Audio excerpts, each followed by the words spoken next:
أهلا ومرحبا بكم في قناتي كروشيه ليلى فصيل. في فيديو اليوم إن شاء الله سنرى فيه طريقة عمل وحدة على شكل مربع لعمل مفارش بالكروشيه. قبل البدء في العمل، من يرى الفيديو على قناتي لأول مرة نرجو الاشتراك في القناة ليصلكم دائما كل جديد. إذا أعجبكم فيديو اليوم اضغطوا على إعجاب واتركوا تعليقاتكم أسفل الفيديو. لنبدأ على بركة الله. استعملت القطن أو الكوردون. الآن سنبدأ بالدائرة السحرية. ندخل الإبرة أسفل الخيط الأول ثم نسحب الخيط الثاني. نترك الخيط القصير ثم نسحب الخيط الطويل ثم نرتفع بسلسلة واحدة.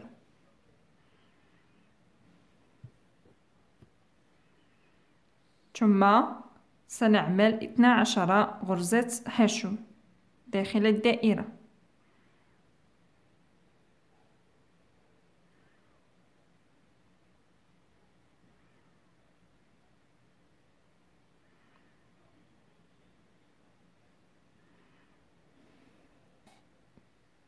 عملت 12 غرزة حشو. الآن سنغلق الدائرة بسحب الخيط القصير لتصبح عندنا دائرة على هذا الشكل. ثم نعمل منزلقة عند سلسلة البداية.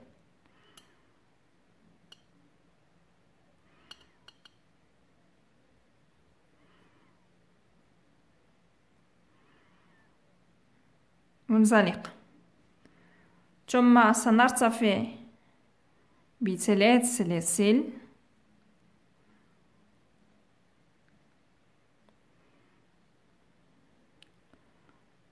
ثم سنرتفع ب4 سلاسل تعني غرزة عمود بلفتين. ثم نعمل سلسلتين فوق كل غرزة حشو نعمل غرزة عمود بلفتين ثم سلسلتين.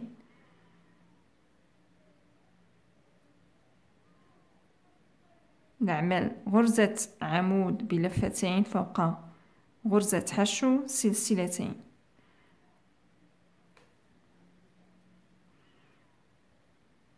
سلسلتين ونتابع بنفس الطريقة. وصلت إلى آخر دورة. عندي 4 سلاسل ارتفاع تعني غرزة عمود بلفتين. 1 2 3 4 5 6 7 8 9 10 11 12 غرزة عمود بلفتين في المجموع. ثم سلسلتين أخيرتين ونغلق بمنزلقة عند السلسلة الرابعة.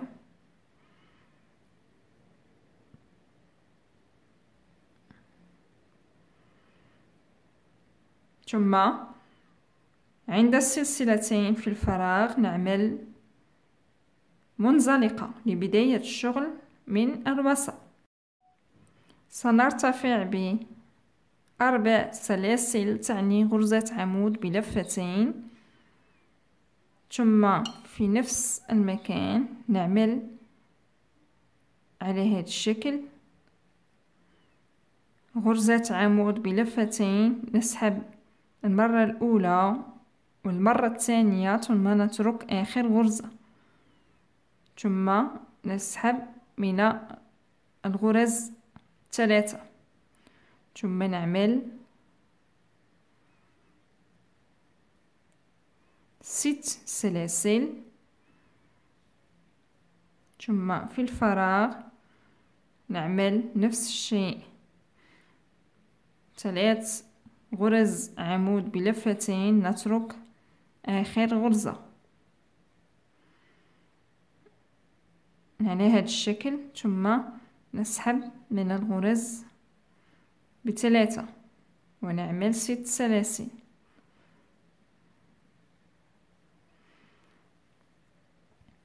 في الفراغ نعمل نفس الشيء،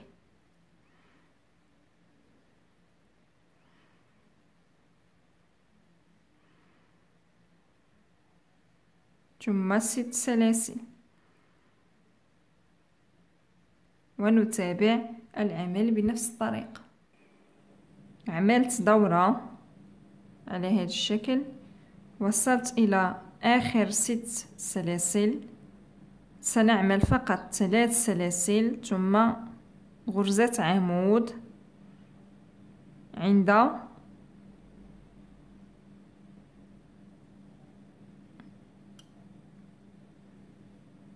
أول غرزة أو أول غرزة البداية على هذا الشكل، غرزة عمود لكي نبدأ العمل من الوسط. ثم سنرتفع ب3 سلاسل، تعني غرزة عمود بلفة واحدة، ثم نضيف 5 سلاسل، 2 3 4 5، 3 سلاسل زائد 5 سلاسل. ثم في نفس المكان في الفراغ سنعمل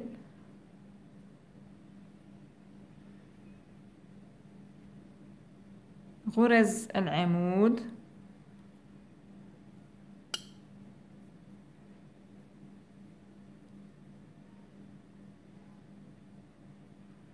على هذا الشكل، 4 غرز عمود في الفراغ، ثم سلسلتين، ونعمل غرزة حشو في الفراغ عند 6 سلاسل، ثم نعمل 3 سلاسل، ثم في الفراغ نعمل غرزة حشو، ثم سنعمل 6 سلاسل، ثم في الفراغ نعمل غرزة حشو ونعمل سلسلتين، ثم مباشرة في الفراغ الموالي سنعمل 4 غرز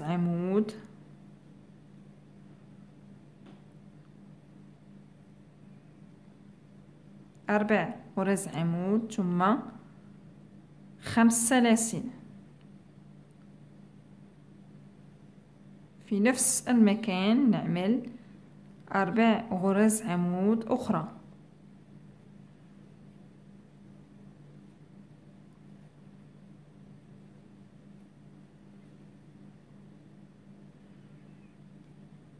حاشية، سلسلتين، في الفراغ سنعمل غرزة حشو 6 سلاسل، في الفراغ الموالي سنعمل غرزة حشو ثم سلسلتين، في الفراغ الموالي نعمل الحاشية ب4 غرز عمود،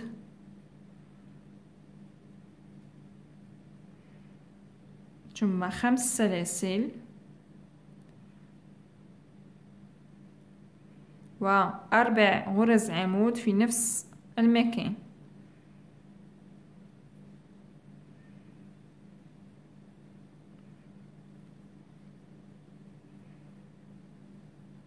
على هذا الشكل، سلسلتين، ثم في الفراغ الموالي نعمل غرزة حشو 6 سلاسل، في الفراغ الموالي نعمل غرزة حشو سلسلتين، ثم في الفراغ الآخر نعمل 4 غرز عمود، سنعمل حاشية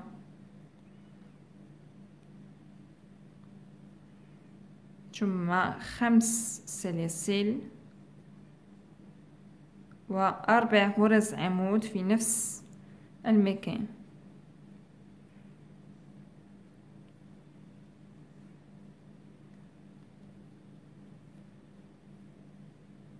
سلسلتين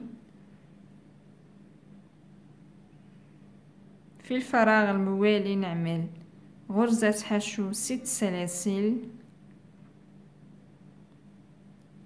في الفراغ الموالي نعمل غرزة حشو سلسلتين، ثم في الفراغ الموالي والأخير عند بداية السطر سنعمل 3 غرز عمود فقط، ثم سنغلق عند السلسلة الثالثة ليصبح عندنا ليصبح عندنا 4 غرز عمود، 5 سلاسل 4 غرز عمود، يعني عندنا 4 حواشي.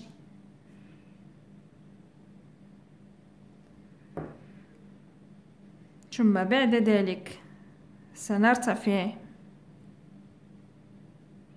3 سلاسل، ثم في الفراغ سنعمل غرزتي عمود في نفس المكان على هذا الشكل، ثم سنعمل 5 سلاسل في نفس الفراغ سنعمل غرزتي عمود.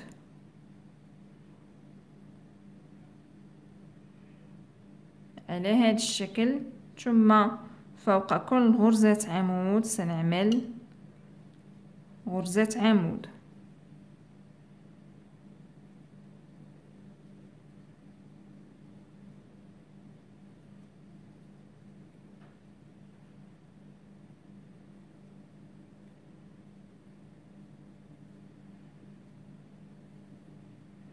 وصلت إلى آخر غرزة عمود، سنعمل 5 سلاسل،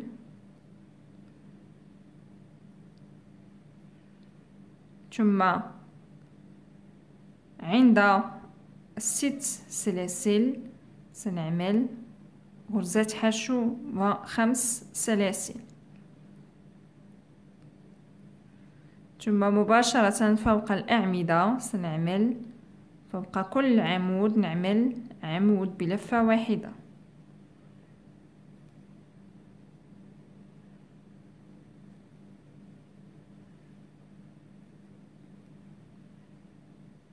ثم في الفراغ عند الحاشية عند ال5 سلاسل سنعمل غرزتي عمود، ثم 5 سلاسل، ثم نضيف غرزتي عمود في نفس المكان. مباشرة فوق الأعمدة فوق كل عمود سنعمل غرزة عمود بلفة واحدة،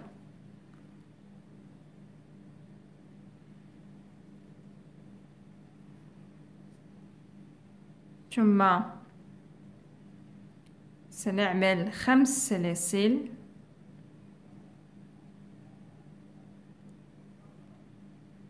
ثم عند 6 سلاسل نعمل غرزة حشو 5 سلاسل، مباشرة عند الأعمدة فوق كل عمود بلفة نعمل عمود بلفة.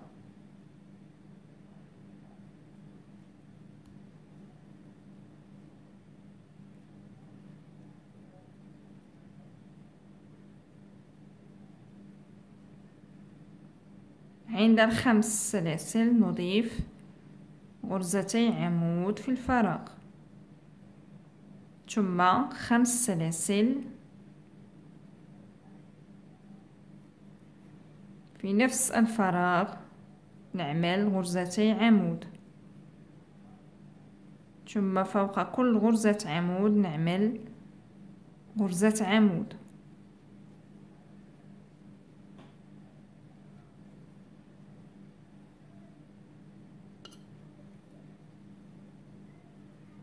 خمس سلاسل. عند 6 سلاسل نعمل غرزة حشو 5 سلاسل. ثم عند الأعمدة فوق كل غرزة عمود بلفة سنعمل غرزة عمود بلفة واحدة.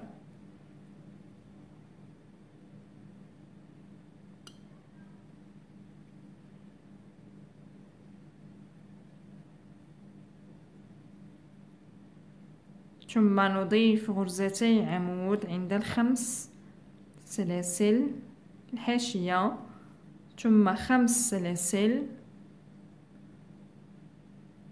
في نفس الفراغ نعمل غرزتي عمود، ثم فوق الأعمدة نعمل فوق كل غرزة عمود نعمل غرزة عمود.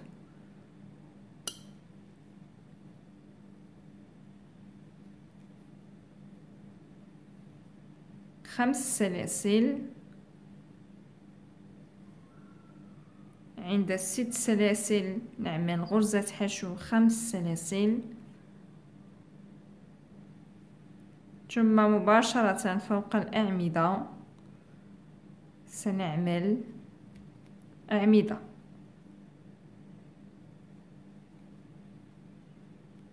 وصلت إلى 3 سلاسل البداية، سنغلق بمنزلقة عند السلسلة الثالثة. هذا هو الشكل المربع.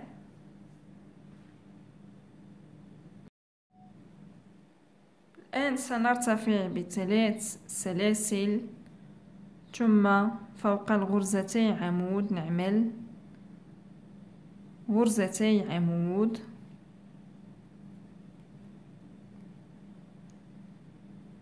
ثم في الفراغ عند ال5 سلاسل نعمل غرزتي عمود تزايد،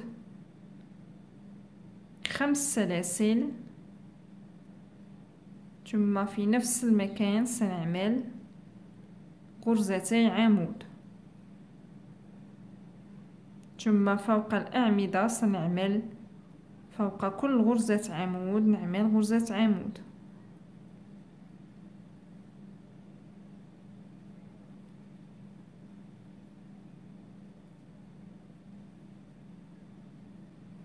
عملت فوق كل غرزة عمود غرزة عمود.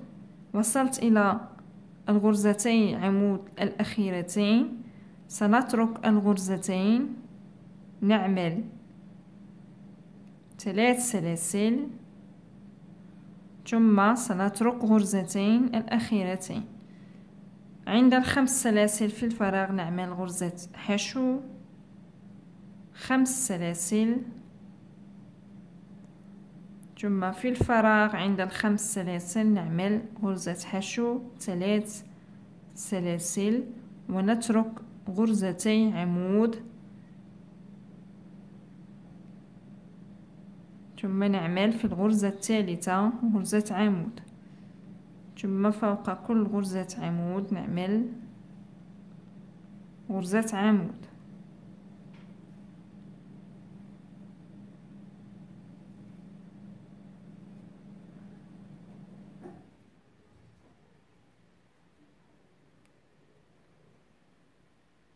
وصلت إلى الفراغ عند ال5 سلاسل سنضيف غرزتي عمود، ثم 5 سلاسل،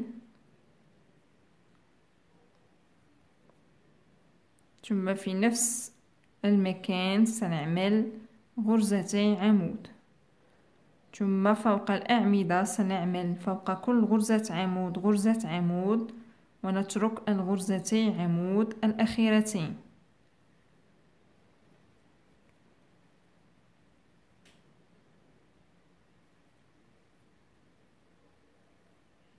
نترك الغرزتين الأخيرتين، نعمل 3 سلاسل، ثم غرزة حشو عند الخمس سلاسل، ثم نعمل 5 سلاسل، غرزة حشو عند الخمس سلاسل، ثم 3 سلاسل، ونترك الغرزتين الأولى والثانية ونعمل في الغرزة الثالثة،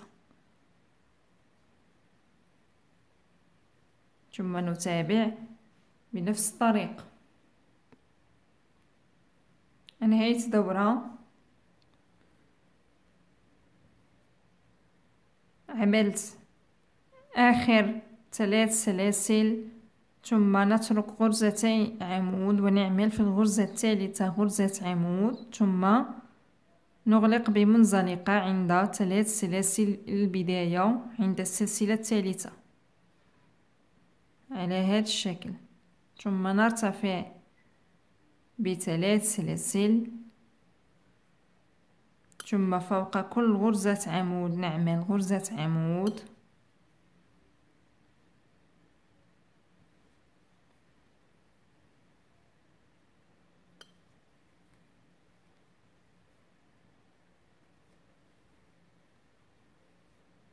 وصلت إلى الحاشية عند ال5 سلاسل، نعمل غرزتين عمود،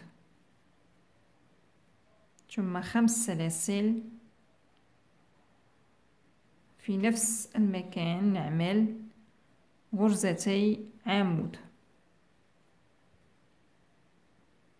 ثم فوق كل غرزة عمود سنعمل غرزة عمود.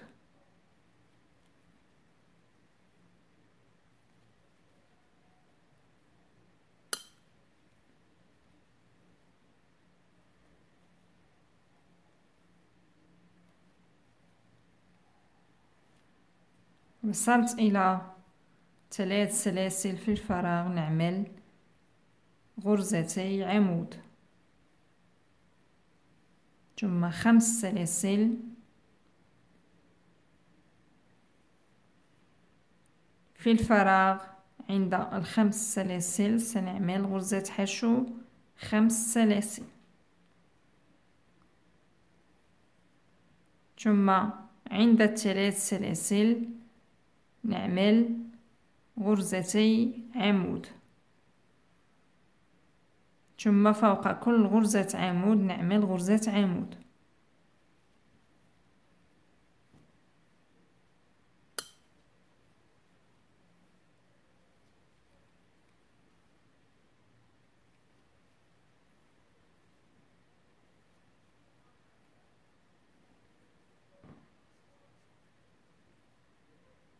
في الفراغ عند ال5 سلاسل نعمل غرزتي عمود، 5 سلاسل،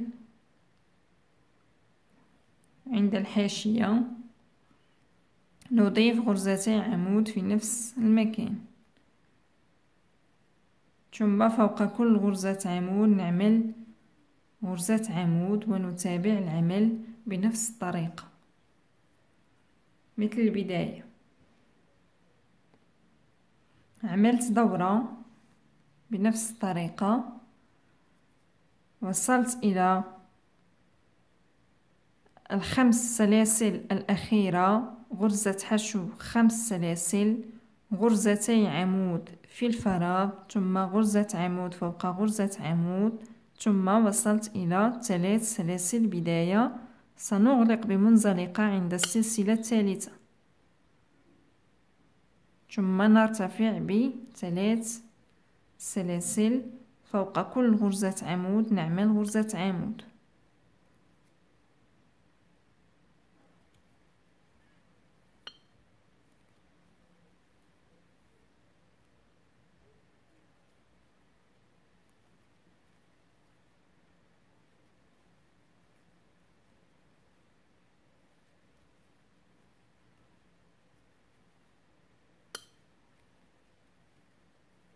ثم في الحاشية عند ال5 سلاسل نضيف غرزتي عمود، 5 سلاسل، وغرزتي عمود في نفس المكان، ثم فوق كل غرزة عمود نعمل غرزة عمود. عملت الأعمدة غرزتين عمود، 2 3 4 5 6 7 8 9 10 11 12 غرزة عمود. وصلت إلى 5 سلاسل، سنعمل غرزتي عمود ثم 3 سلاسل، ثم عند 5 سلاسل الثانية سنعمل غرزتي عمود، ثم فوق كل غرزة عمود سنعمل غرزة عمود بلفة واحدة. عملت أعمدة، وصلت إلى الحاشية عند 5 سلاسل، نعمل غرزتي عمود، 5 سلاسل، ثم غرزتي عمود في نفس المكان، ثم فوق كل غرزة عمود نعمل غرزة عمود، عند 5 سلاسل نضيف غرزتي عمود، 3 سلاسل غرزتي عمود، ثم فوق كل غرزة عمود نعمل غرزة عمود، ونتابع العمل بنفس الطريقة. عملت دورة، وصلت إلى 3 سلاسل ارتفاع، نغلق بمنزلقة عند السلسلة الثالثة، ثم نرتفع ب3 سلاسل، وفوق كل غرزة عمود نعمل غرزة عمود. عملت فوق كل غرزة عمود غرزة عمود، في الفراغ عند الحاشية عند 5 سلاسل نعمل غرزتي عمود، 5 سلاسل، ثم غرزتي عمود في نفس المكان،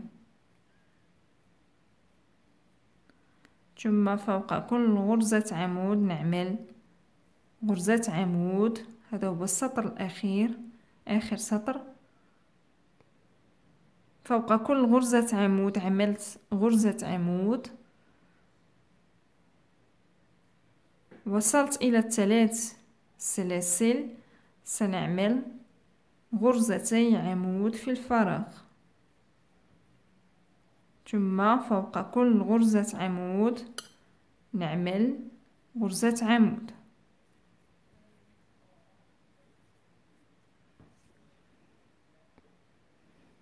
فوق كل غرزة عمود عملت غرزة عمود، وصلت إلى الحاشية عند 5 سلاسل، نعمل غرزتي عمود، 5 سلاسل، ثم غرزتي عمود في نفس المكان، ثم فوق كل غرزة عمود نعمل غرزة عمود، ونتابع العمل بنفس الطريقة. هذا هو الشكل الأخير للمفرش أو لوحدة مربعة لعمل مفارش كروشيه.